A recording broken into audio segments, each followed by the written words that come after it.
Hello दोस्तों, welcome to my YouTube channel daily Shiksha. दोस्तों, आज हम जानेंगे चुनावी बॉन्ड के बारे में, जिसे बोला जाता है इलेक्टोरल बॉन्ड। अभी हाल ही में एसबीआई ने एक रिपोर्ट जारी करी और ये बताया कि 2018 से लेकर 2022 तक जो इलेक्टोरल बॉन्ड जारी करे गए थे उससे कितने कितने रुपए की सहायता दी गई है चुनावी पार्टियों को। तो इलेक्टोरल बॉन्ड क्या होते हैं, क्यों जारी करे जाते हैं, कौन इन्हें जारी करता, क्या इनसे रिलेटेड एक्ट है, तो इन सब चीज़ों के बारे में आज हम डिटेल से जानने वाले हैं। तो आइए आज का लेक्चर शुरू करते हैं। दोस्तों, एसबीआई की रिपोर्ट के मुताबिक हमारी जो चुनावी पार्टी हैं उन्हें 2018 से लेकर 2022 तक लगभग 10,246 करोड़ रुपए का चंदा दिया जा चुका है ना।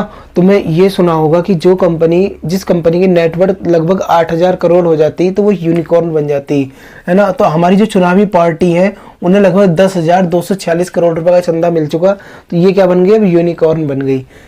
2018 में देखो कितना मिला, लगभग 1,056.73 करोड़ रुपए। 2019 में 5,071.99 करोड़। 2020 में लगभग 363 करोड़। 2021 में 1,502 करोड़ और 2022 में 2,252। देखो 2020 में थोड़ा सा कम हो रहा है क्योंकि कोरोना आ गया था, तो इस वजह से 2020 में थोड़ा कम है, वरना तो ये पहले बढ़ा घटा फिर बढ़ता ही जा रहा है। आगे का 2023 के जब आंकड़े आएंगे तो हम जान लेंगे। तो दोस्तों, ये रिपोर्ट किसने जारी करी, एसबीआई ने, जिसे बोला जाता है स्टेट बैंक ऑफ इंडिया। अब ये इलेक्टोरल बॉन्ड, ये जितना भी पैसा दिया गया ये इलेक्टोरल बॉन्ड के तहत दिया गया। इलेक्टोरल बॉन्ड जिसे चुनावी बॉन्ड बोला जाता उसके तहत दिया गया। चुनावी बॉन्ड लिख दूं मैं यहाँ पे, चुनावी बॉन्ड। अभी चुनावी बॉन्ड क्या होते हैं इन्हें हम डिटेल से जानेंगे। दोस्तों, 2018 में सरकार ने क्या शुरू करा था, इलेक्टोरल बॉन्ड स्कीम 2018 शुरू करी थी। क्या करी थी, इलेक्टोरल बॉन्ड स्कीम 2018, ये 2018 में शुरू करी गई थी। दरअसल देखो, तुमने बॉन्ड का नाम सुना होगा, तुमने जैसे तुम दुकान से कुछ सामान खरीदने जाते हो, तुम क्या देते हो, उसे पैसे देते हो, सामान लेते हो, घर को आ जाते हो। तो बॉन्ड क्या होते हैं, बॉन्ड होता है एक तरीके का जो है चेक तुमने देखा होगा जरूर, इस तरीके का होता। उसमें क्या होता है, तुम्हें नगद पैसे देने की जरूरत नहीं पड़ती, बस उस बॉन्ड पे लिखा होता है कि इतने रुपए देने, इतने रुपए का खरीदा हुआ और इतने रुपए से देने, है ना। तो ये होता क्या, बॉन्ड। तो ये चुनावी बॉन्ड स्कीम 2018 में शुरू करी गई थी। इसका मेन पर्पज क्या था, पारदर्शिता लाना, जितने भी पार्टियों को चंदा दिया जा रहा है उसमें पारदर्शिता लाना। और दूसरी बात, ये जो हम कैशलेस की हमने स्कीम शुरू करी, मोनेटाइजेशन हो गया था ना 2016 में, 8 नवंबर 2016 को क्या हो गया था, मोनेटाइजेशन कर दिया गया था, नोटबंदी कर दी गई थी, कैशलेस की तरफ हम बढ़ रहे थे। तो इसी क्रम में 2018 में क्या कर दिया था, हमने चुनावी बॉन्ड स्कीम ले आए थे। उसमें ये बोला गया कि हम एक तो कैशलेस हो जाएंगे, मतलब हमें पैसे हाथों हाथ जो चुनावी पार्टी को चंदा दिया जाता उसमें हमें ये करने की जरूरत नहीं है कि जाकर उनके हाथ में मतलब कैश दो, कैश की जरूरत नहीं है। ये बॉन्ड खरीदो और जिस पार्टी को तुम देना चाहते हो उसे तुम दे दो। तो 2018 में ये शुरू करी गई थी। अब देखो, इसे डिटेल से जानने वाले हम चुनावी बॉन्ड को, चुनावी बॉन्ड स्कीम को। तो पहली बात तो ये समझो, ये इलेक्टोरल बॉन्ड है, ये किस बैंक से खरीदे जा सकते हैं, तो याद रखना एसबीआई। अगर मान लो तुम्हारा आज मन कर रहा है किसी पार्टी को चंदा देने का, तो तुम क्या कर सकते हो, कैश तो दे नहीं सकते, हालांकि कैश भी दे सकते हो, लेकिन अगर तुम्हें सरकार को दिखा के देना तो तुम्हें क्या करना पड़ेगा, ये बॉन्ड खरीदने पड़ेंगे। ये बॉन्ड कहां से मिलता, ओनली ऑन एक ही बैंक है, क्या नाम है उसका, SBI, state bank of India. जरा स्टेट बैंक ऑफ इंडिया की स्थापना तो लिखो, कब हुई थी, है ना। एक क्वेश्चन मेरा भी ये भी है कि बताओ स्टेट बैंक ऑफ इंडिया की स्थापना कब हुई थी। तो 2018 में स्कीम शुरू करी गई। एसबीआई से तुम खरीद सकते हो। और कौन इसे खरीद सकता, मतलब चुनावी बॉन्ड जो हो सकते हैं इसे कौन खरीद सकता, तो जो नॉर्मल पीपल, जो भारत के सिटीजन है वो खरीद सकते हैं, और जो कोई कंपनी है वो ये चुनावी बॉन्ड खरीद सकती है। और खरीदने के बाद ऐसा नहीं कि तुम इसे रख लो, आज खरीद लिया, आज 2023 में खरीद लिया, 2024 में जाकर देंगे उसे पार्टियों को, नहीं। अगर तुमने ये खरीद लिया, एसबीआई से चुनावी बॉन्ड ले लिया, तो फिर तुम्हें ये 15 दिन के अंदर अंदर ही भुनाना पड़ेगा। यानी कि आज तुमने खरीदा तो आज से 15 दिन के बाद तक ये वैलिड रहेगा, उसके बाद ये खत्म हो जाएगा। तो 15 दिन तक इसकी सीमा होती है। तो अब देखो, ये चुनावी बॉन्ड एसबीआई से जारी कराए जाते हैं, 15 दिन तक ये वैध रहते हैं, इसके बाद ये अवैध माने जाते हैं। चुनावी बॉन्ड तुम किस महीने में जाकर खरीद सकते हो, ये नहीं कि मुंह उठा के चल दिया बैंक में जाकर खरीद लाए, ऐसा कुछ नहीं होता। इसके लिए एक रूल है, देखो जनवरी मतलब क्वार्टरली तुम इसे खरीद सकते हो, जनवरी, अप्रैल और जुलाई, अक्टूबर। जनवरी, अप्रैल, जुलाई, अक्टूबर, इन महीने के तुम शुरुआती 10 दिन तक, यानी कि जनवरी के 10 दिन तक, अप्रैल के 10 दिन तक, जुलाई के 10 दिन तक, अक्टूबर के 10 दिन तक तुम ये बॉन्ड खरीद सकते हो। जनवरी के 10 दिन जनवरी शुरू हुई तो इसके शुरुआती 10 दिन के अंदर अंदर अगर तुमने बॉन्ड खरीद लिया तो खरीद लिया, बाकी फिर तुम्हें नहीं मिलने वाला। फिर तुम्हें अप्रैल का इंतजार करना पड़ेगा, अप्रैल में जाकर तुम्हें फिर अप्रैल के 10 दिन तक ही मिल सकता, बाद में फिर तुम्हें नहीं मिलने वाला। और जुलाई के भी 10 तारीख तक ही मिलेगा और अक्टूबर की भी 10 तारीख तक, यानी कि हर 3 महीने बाद ये फिर जारी होते हैं।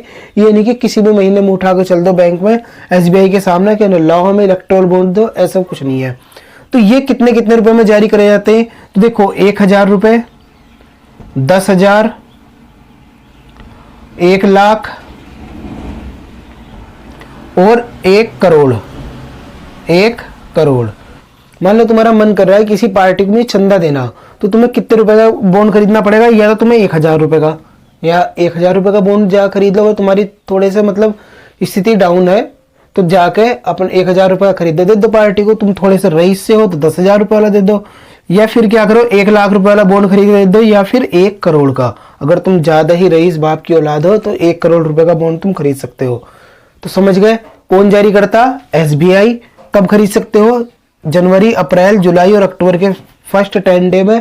कब तक ये मतलब वैलिड रहेगा, सिर्फ 15 दिन तक।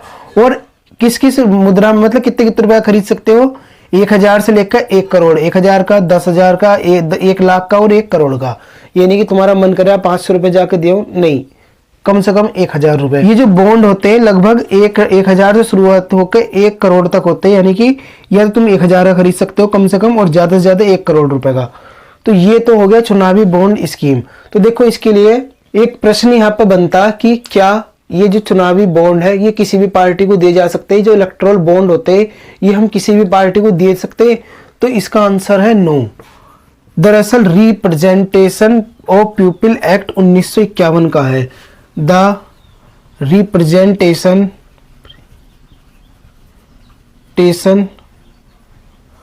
ऑफ द पीपल एक्ट कब का है, 1951 का। कब का, 1951 का। इसमें बताया गया कि जिस पार्टी को लगभग अभी जो हाल ही में विधानसभा या लोकसभा की जो आम चुनाव हुए हो उसमें लगभग 1% वोट मिली हो, उस पार्टी के नाम पे ही तुम क्या दे सकते हो, उसी पार्टी को तुम क्या दे सकते हो, इलेक्टोरल बॉन्ड दे सकते हो। ये नहीं कि जैसे मान लो ये A, B, C 3 पार्टी हैं, इनमें से क्या हुआ, जो ए पार्टी थी इसे तो मिल गया, अभी जो लोकसभा या विधानसभा का इलेक्शन हुआ इसे तो मिल गया 1% वोट, इसे मिला ही नहीं, इसे मिल गया 3%। तो इस पार्टी को छोड़कर तुम इसे दे सकते हो, इसे दे सकते हो। तो कम से कम 1% वोट मिले हो उसी पार्टी को तुम ये इलेक्टोरल बॉन्ड दे सकते हो, और किसी पार्टी को नहीं दे सकते। तो याद रखना representation of the people act कब का है, 1951 का। और 1950 वाला क्या है, representation of the people act 1950 का क्या बोलता, वो हमारे वोटिंग अधिकार की बात करता। तो उसे भी तुम याद रख सकते हो इससे कनेक्ट करके। दोस्तों इनकम टैक्स की धारा जो 29A है उसके हिसाब से ये क्या होंगे, ये इन पे तुम्हें कोई इन्हें टैक्स नहीं देना पड़ने का, ठीक है।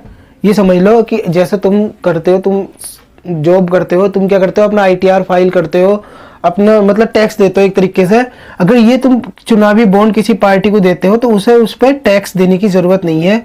सिर्फ वो क्या करे, जैसे मान लो तुमने किसी पार्टी को क्या करा, ये इलेक्टोरल बॉन्ड दिया, तो वो पार्टी उसके लिए पहली बात तो ये टैक्स नहीं देने की उस बॉन्ड पे, चाहे वो 1000 का हो चाहे 1 करोड़ का हो। दूसरी बात, उसे 15 दिन के अंदर उसे अगर उसका यूज नहीं करते, उसे उससे जाकर मतलब पैसे नहीं निकालते, तो उसकी वैधता खत्म हो जाएगी। तो ये भी तुम याद रखियो। और इस स्कीम की सबसे बड़ी बात यह है कि तुम जिस बैंक से यानी कि SBI से तुम इलेक्टोरल बॉन्ड खरीदोगे, तो चाहे तुम 1000 का खरीदो चाहे 1 करोड़ का, तुम्हें वहां जाकर बताने की जरूरत नहीं है SBI वालों को तुम किस पार्टी को देने वाले हो। तुम अपना बॉन्ड खरीदो, जिस पार्टी को तुम्हारा मन कर रहा है तुम उसे दो। SBI वालों को फिर उससे कोई लेना देना नहीं, सिर्फ वो बेच सकते हैं, उसके बाद उनके कोई पार्टिसिपेशन नहीं होता। तो दोस्तों तुम समझ गए होंगे इलेक्टोरल बॉन्ड स्कीम ये क्या थी, क्यों बनाई गई थी। अब देखो इसके, ये तो मैंने तुम्हें इसके फायदे बता दिए, इसके जो फीचर है वो तुम्हें बता दिए। अब इसके देखो कुछ नुकसान भी है। एक रिपोर्ट निकल कर आई थी, उसमें ये बताया गया था कि जितने भी चुनावी बॉन्ड यानी कि इलेक्टोरल बॉन्ड दिए जाते हैं, ये रूलिंग पार्टी को दिए जाते हैं। किसे? रूलिंग पार्टी को। तो देखो कितना खतरनाक है कि तुम किसी पार्टी को 1 करोड़ रुपए का चंदा दे रहे हो, तो वो पार्टी फिर तुम्हारे फेवर में काम करेगी, है ना। तो पारदर्शिता की फिर इससे कमी आ जाती। दूसरा, नागरिकों का जो अधिकार है जानने का हक कि किस पार्टी को किसने कितना रुपए का चंदा दिया, उसमें क्या है वो उनका हक उससे छीन रहा। आर्टिकल 19 का ये हनन हो रहा, अभिव्यक्ति की आजादी का हनन हो रहा इससे। और दूसरी बात, देखो स्कीम तो अच्छे मोटिव के साथ शुरू करी गई थी, लेकिन हर चीज के 2 पहलू होते हैं, अच्छाई भी बुराई भी। तो इस स्कीम का यूज ज्यादातर बुराई के लिए यूज करा जाता, क्योंकि अपने काले धन को सफेद करने के लिए भी इस स्कीम का यूज करा जा रहा। तुम्हें ये स्कीम समझ में आ गई होगी। अगर इससे रिलेटेड तुम्हारे मन में कुछ भी डाउट हो तो कमेंट बॉक्स ओपन है, कमेंट करके मालूम कर सकते हो।